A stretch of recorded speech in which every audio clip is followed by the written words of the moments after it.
అమ్మా ఇదిగో ఈ నెల నేను ఇవ్వాల్సిన డబ్బు తీసుకెళ్లి దేవుడి దగ్గర పెట్టు బాబు. లెక్క పెట్టుకుని నువ్వే ఉంచు. లెక్కెందుకురా, సరిగానే ఉంటుందిలే. నువ్వు ఓసారి లెక్క పెట్టి చూసుకోకూడదు?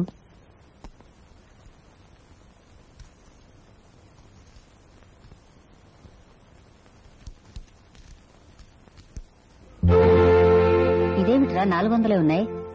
అమ్మా నాకు ఉమ్మకి కలిపి 800 ఇచ్చావండి. ఇప్పుడు ఉమ్మ ఊరేళ్ళింది, ఆ ఖర్చు తగ్గిపోయింది కదా, అందుకే 400 ఇస్తున్నాను. ఇంటికి పెద్ద కొడుకువి, నువ్వే తలకింతని లెక్క చూస్తే ఇల్లు ఎలా గడుస్తుంది చెప్పు? దేనికైనా లెక్క లెక్కే కదమ్మా. కడుపులో బిడ్డ 10 నెలలే ఉండాలన్నది ఒక లెక్క.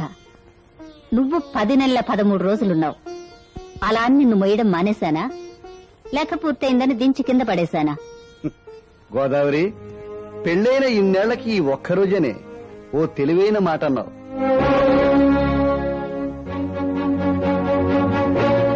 ఏమిటి నాన్న అమ్మ అంత తెలివిగా మాట్లాడేసింది? అవునరా, ఆవుకి తౌడు తెలగపిండి పెట్టి మేపుతాం ఎందుకని? అది పాలిస్తుందని. కానీ తీరా పాలు పితకడం ప్రారంభించేసరికి ఆవే లీటరా 1/2 లీటరా అని బేరం ప్రారంభించింది అనుకో, ఎవరికి చెప్పుకుంటారా? మీరు నన్నే ఆవుని పెంచినట్టు పెంచలేదు, దుక్కిడెద్దులో పెంచారు. నేను మాత్రం ఎన్నాళ్ళని ఈ కుటుంబ భారాన్ని మోస్తాను. రేపు నాకు బిడ్డ పుడుతుంది, నా సంసారం పెరుగుతుంది. నేను ఈ దుబారా ఖర్చులు చేయలేను. ఏరా, కన్న తల్లిదండ్రులకి తోడబుట్టిన వాళ్లకు పెట్టింది దుబారా ఖర్చా కాదా మరి? ఓ అన్న చెల్లికి పెళ్లి చేయగలడు, చెయ్యాలి, నిజమే. అది అత్తారింట్లో కూడా గొడవ పెట్టుకుని ఇక్కడికి వచ్చి తిష్ట వేసింది, అది తప్పు కాదు. దీనికి కూడా దండకు పిండా కూడా నేనే పెట్టాలి. అలా పెట్టకపోతే అది తప్పు. ఏ ఊరు న్యాయం నాన్న ఇది? నా పెళ్లి కోసం నేను ఎవరిని చేతులు చాచలేదు, ఎవరి దండకు పిండాకుండా నాకు అక్కర్లేదు. నానా, నేను ఇక్కడ ఉండడం మీకు ఇష్టం లేకపోతే చెప్పండి, పోయి ఏదైనా హోటల్లో ఉంటాను. నీకు హోటల్లో ఉండేంత ధైర్యం ఉంది, అంతకన్నా ఎక్కువ పొగరు కూడా ఉందే. ప్రకాష్, నువ్వో సంగతి మర్చిపోతున్నట్టున్నావు. నేను గుర్చేనా? అది నీ తోడబుట్టిన చెల్లెలురా. అడ్డమైన వాళ్లతో అడ్డమైన చోట్లకంతా అడ్డమైన సమయాల్లో తిరిగేది ఇల్లాలు. అలా నేనంటాం కాదు, దీని మొగుడు అంటున్నాడు, దీని మామ కూడా అన్నాడు, అందుకే దీని ఇంట్లో తరిమేశారు. ఇప్పుడు మొగుడిని ఉద్యోగాన్ని వదిలొచ్చి ఇంట్లో కూర్చొని మ్యాగజైన్ చదువుకుంటా దీన్ని వదిలేసి నన్ను తప్పడుతున్నారా మీరంతా? చాలు బాబు, చాలు, నువ్వు అన్న మాటలు చాలు. ఇంటికి పెద్ద కొడుకుని ఒకే ఒక ప్రశ్న అడిగినందుకు ఉక్రోషం తనుకొస్తుందే మీకు? వసంత, ఇలా రా. ఈ ఇంటి కాపురానికి వచ్చిన పిల్ల చెప్పా పెట్టకుండా ఇంట్లో వచ్చి వెళ్ళిపోయిందే, అప్పుడు మీ ఉక్రోషాలు రోషాలు ఏమయ్యాయి? గాడిదలు కాస్తున్నాయా? ప్రకాష్, నీ చెల్లెల గురించి మాట్లాడే హక్కు నీకుండొచ్చు, కానీ నీ తమ్ముడు భార్య గురించి మాట్లాడే అధికారం నీకు లేదు. అది రాఘవ ఇంట్లో లేనప్పుడు. ఏమిటి నాన్న, నా తమ్ముడుకున్నపాటి గౌరవం కూడా నాకు లేదా? వాడు సంపాదిస్తున్నది 525 రూపాయలు మాత్రమే, కానీ నేను 1725 రూపాయలు. That is 1725. ఎస్. నువ్వు కొంచెం లోపలికి వెళ్ళమ్మా. 525 రూపాయలు సంపాదించేవాడు నోరు మెదపకుండా 450 రూపాయలు నా చేతిలో పెట్టడానికి 1725 రూపాయలు అంటే 1725 రూపీస్ సంపాదించే నువ్వు ముష్టి 400 రూపాయలు నా చేతికిస్తూ లెక్కలడడానికి చాలా తేడా ఉందిరా. Bullshit. That is what you think. అరే ప్రకాష్, రాఘవని కూడా నీలాగే చదివించుంటే వాడు కూడా ఈ పాటికి 2 చేతుల సంపాదించేవాడురా. మరి చదివించుకోలేకపోయారా? ఇద్దరిని చదివించే స్తోమత ఆ రోజుల్లో నాకు లేకపోయింది. అందుకే నీకు చదువు చెప్పించాను, వాడిని పనిలోకి పంపించాను. కాన్వకేషన్ నల్లగంలో నీ అందం చూడడం కోసం వాడి చేత కాకి బట్టలు తొడిగించాను. నీ చేతిలో పట్టా చూడడం కోసం వాడి చేతికి పట్టకారు సుత్తి ఇచ్చాను. నిన్ను కాలేజీకి పంపించాను, వాడిని గ్యారేజీకి పంపించాను. రాఘవుడు బంగారం రా. వాడిని అర్థం చేసుకోలేని వాడు ఈ జీవితంలో ఎందుకు పనికిరాడు. చదివిస్తే మాత్రం వాడికి చదువు అవ్వద్దా? ఇదిగో ఈ అయ్య గారిని కూడా చదివిస్తున్నారుగా, చెప్పి మరీ డింకిలు కొడుతున్నాడు. వీడిని మందలించగలిగారా? అన్నయ్య, ఈ సంవత్సరం నేను తప్పకుండా పాస్ అవుతాను.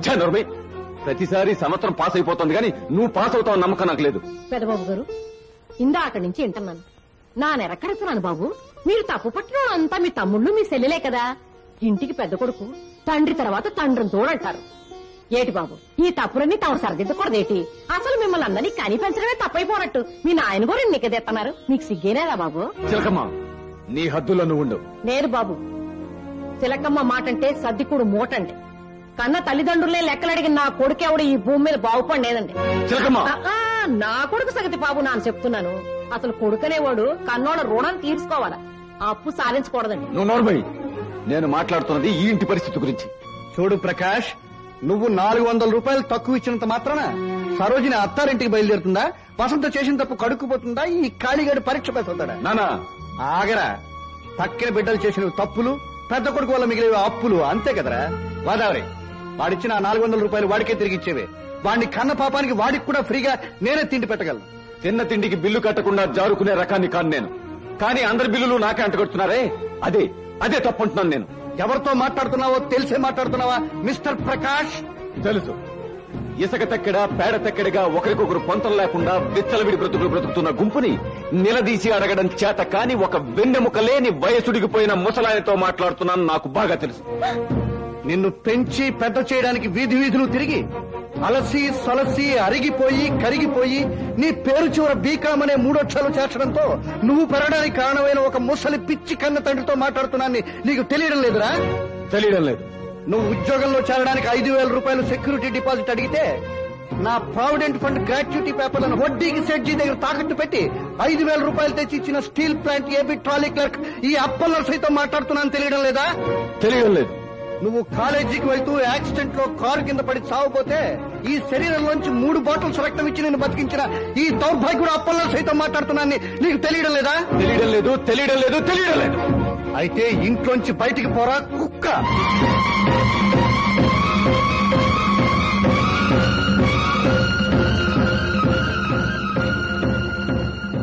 మిస్టర్ అప్పల్ నరసయ్య, మీ పాడుబోతు కూతురు పెళ్లి కోసం నా ఆఫీసులో అప్పు చేసి నేను మీకిచ్చిన 18,000 రూపాయల రొక్కం వడ్డీతో సహా లెక్క కట్టి అక్కడ పెట్టండి. మరుక్షణం నేను మీ ఇల్లు విడిచి వెళ్ళిపోతాను. గోదావరి, ఇంటికి మధ్యగా ఒక గీత గీవే. గీత కోసం వాళ్ళ నాడు లక్ష్మణుడు గీసిన గీత కన్నా శక్తివంతమైన గీత కావాలది. మిస్టర్ ప్రకాష్, పగిలిన హృదయాల మధ్య అడ్డుగోడలక్కర్లేదు, ఒక్క గీతే చాలు. నాకు జన్మనిచ్చిన తల్లి మీద ప్రమాణం చేసి చెప్తున్నాను, ఈ క్షణం నుంచి నేను కానీ నా బిడ్డలు కానీ ఆ గీత దాటేటి రాము. మీరు కూడా రావడానికి వీల్లేదు. నా బిడ్డ పెళ్లి కోసం నేను మీ దగ్గర అప్పుగా తీసుకున్న 18,000 రూపాయల రొక్కాన్ని మరో సంవత్సరం తిరిగేలోగా నా తల తాకట్టు పెట్టేనా మీకు చెల్లిస్తాను సార్. అంతవరకు మీరు నేను చచ్చినా రాకూడదు, నా శవాన్ని తాకూడదు, నాకు తలకని పెట్టకూడదు, ఆఖరికి నాకు తద్దినం కూడా పెట్టకూడదు. Get lost!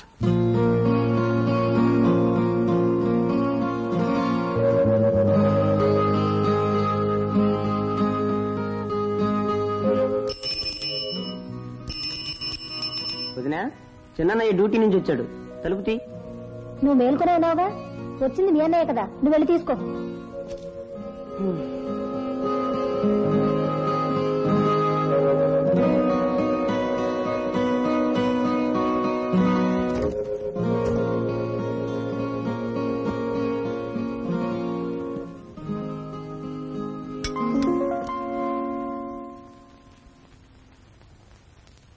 బెల్లు కొట్టాను, వినపడలేదా? పడింది. మరి చదువుకుంటున్నావని లేపు పంపావే, నువ్వు వచ్చి తలుపు తీయచ్చుగా. ఏ, నీ తమ్ముడు తలుపు తీస్తే అరిగిపోతాడా?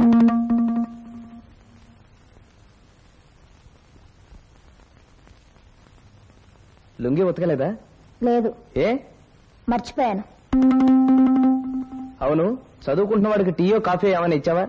లేదు. ఏ, నాకు చేయడం రాదు. వసంత, నీతో మాట్లాడాలి, అరుగు మీదకి రా. నాకు నిద్ర వస్తుంది. పిలుస్తుంది మీ ఆయనే. ఓహో, మీరు మా ఆయన? అది మీ జ్ఞాపకం ఉందా? నేను మర్చిపోయాను. Good night.